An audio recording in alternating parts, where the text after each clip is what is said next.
When COVID-19 variants first started popping up, experts often described them based on where they were first discovered as a way to differentiate them from the original strain.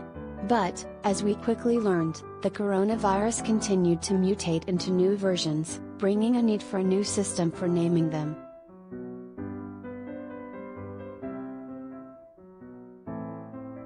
So why the switch to the Greek alphabet?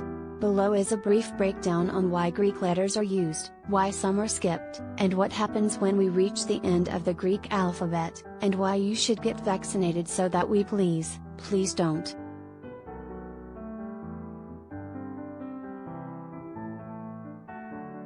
Why each COVID variant has its own letter.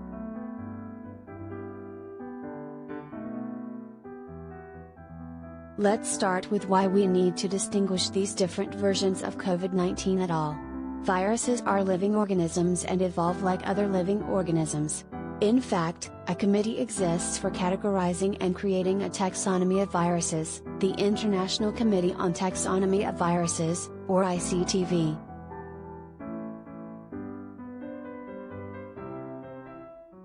The ICTV is charged with developing the ways in which we classify organisms, and we group them together according to similar properties, according to Elliot J. Lefkowitz, the data secretary for ICTV.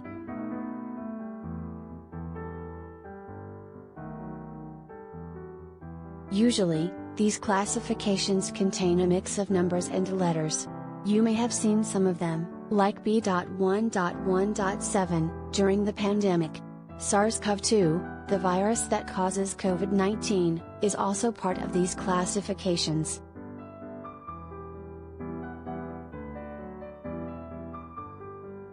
This is where the Greek letter process comes in.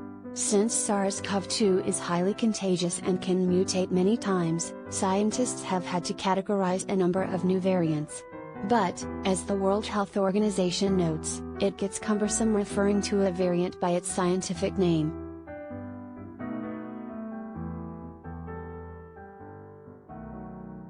There are really only a handful of different viruses with developing lineages that have unique properties that cause widespread disease, according to Lefkowitz.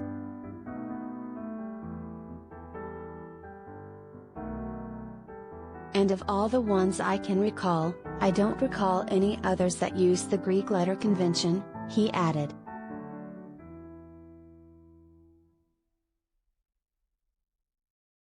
In essence, we're blazing new trails with the COVID-19 variants.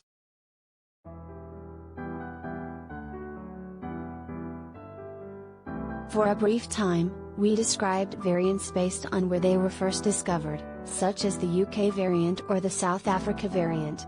But that led to another issue: labels that associate variants with their locations of discovery can create stigma and lead to discrimination toward those regions, the WHO stated.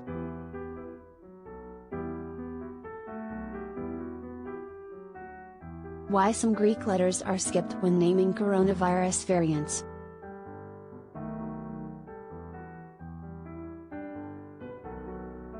Although we're moving through the Greek alphabet, alphabetically for the COVID variants, scientists have skipped some letters in the process.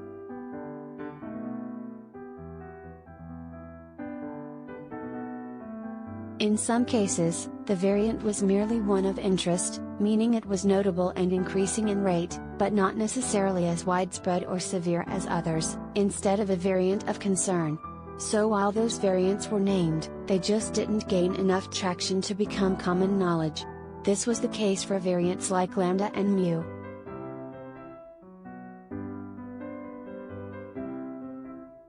Two letters were recently skipped entirely to get us to Omicron, Nu and 11. This was because Nu is too easily confounded with Nu, and 11 was not used because it is a common surname, the WHO said in a statement.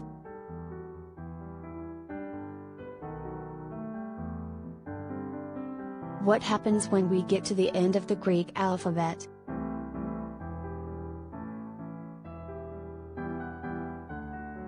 For those who live in areas affected by hurricanes, you are probably familiar with what happens during an active season. Once the end of the named hurricane list is reached for the year, scientists move on to the Greek alphabet.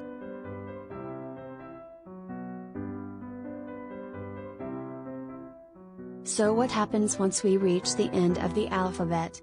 Previous viruses that used Greek letters started putting prefix letters before new strains when the time came, Lefkowitz said. He believes this is the route we'll go with coronavirus variants if necessary. Time will tell. There's still a lot we don't know about COVID, despite the fact that we've been living with it for almost 2 years.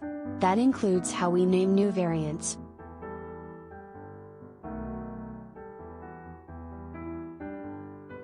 I think an important fact that maybe is not emphasized enough is that we never followed any other virus disease as closely as we've been able to follow COVID-19, Lefkowitz said.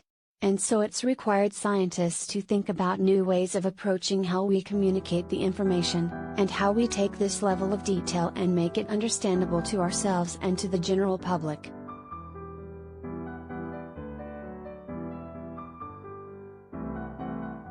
Of course, the best way to make sure we don't actually reach the end of the Greek alphabet is to protect ourselves and others from the virus in the first place. A virus will continue to mutate as long as it has hosts to attach itself to. If we get vaccinated, wear our face masks and keep following other basic health measures, we'll reduce the chances of us blowing through the list.